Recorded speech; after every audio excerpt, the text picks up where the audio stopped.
Today we are here with Ms. Lex Martin, the founder of Black Girls Need Love, a creative advocacy program focused on pouring into Black women's mental, emotional, and overall health through community programs, creative storytelling, and providing more accessible wellness resources. And so you have been a part of this program for how long now? So we're coming up on 2 years. It'll be 2 years in November. 2 years. So how did this come about, and that kind of significance and the passion for you? Where did that come from? Yeah, so I began Black Girls Need Love in 2023 when I finished undergrad. And I think I was just going through a very transitional time, and it came with a lot of emotions, and I began to really struggle with my mental health. And I think during that time, I really realized the importance of community and access to resources, which I didn't feel like I had either of which at the time. So I really wanted to create that for myself and also create it in a way where it could help others that were dealing with the same thing that I was. Yeah, you mentioned that transitional period from graduation into adulthood and the workforce. I just graduated back in December, and that's a real thing. You know, it's a new season. A lot of people have a hard time with that, but there's plenty of other ways that people can struggle in different seasons.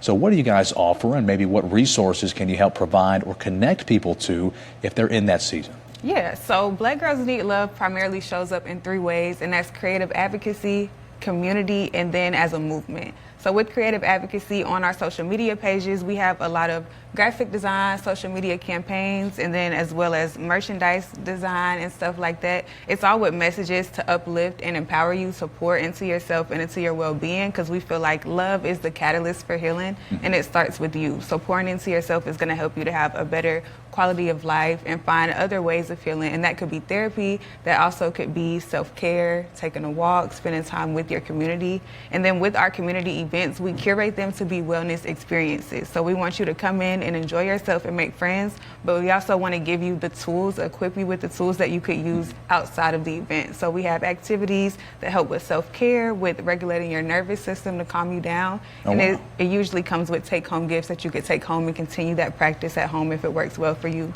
And then we have our virtual wellness resource list, which is always accessible on our social media platforms.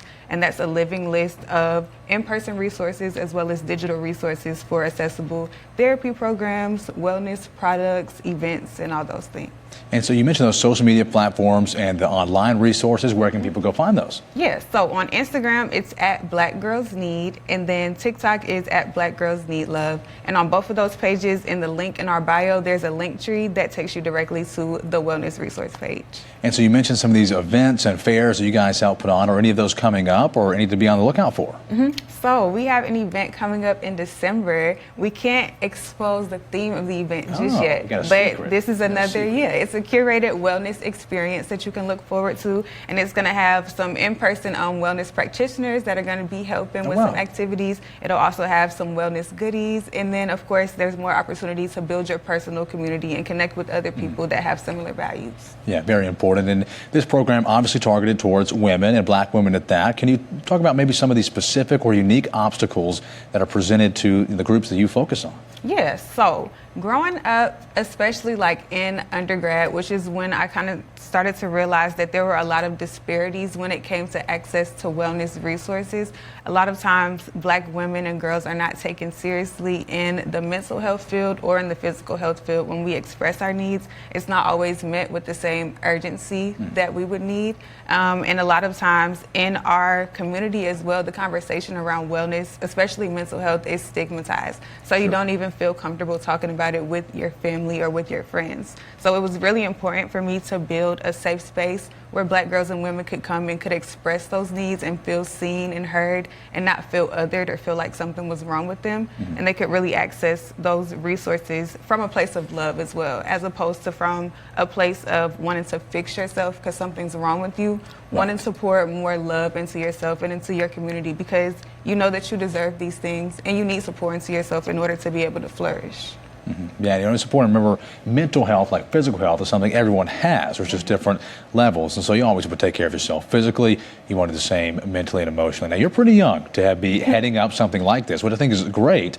But how did that come about? What challenges have there been in being young and wanting to start something that is a pretty big deal? Yeah, there has definitely been challenges. I think that one of the challenges I face most often is people assume that I'm younger than I am, for one. So it's a little bit harder to get people to take me seriously when I present my ideas and all of the things that I want to try and pursue, I have to be very organized. I always come with a typed out proposal before I present anything. I want to make sure that I'm prepared and that I know what I'm talking about, so that way the people I'm presenting to can have confidence in me.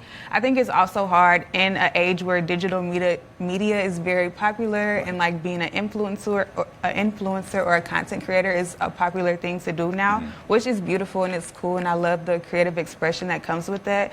But I think because of that, the exposure that we get, sometimes people don't come at it with the right intentions, and it's more about being seen or about being heard as opposed to making an impact. So just being able to continually remind myself of my why and my values is very important, because I think it's easy to get lost in the glamour of things when you're getting exposure and people are taking pictures and they want to collaborate with you.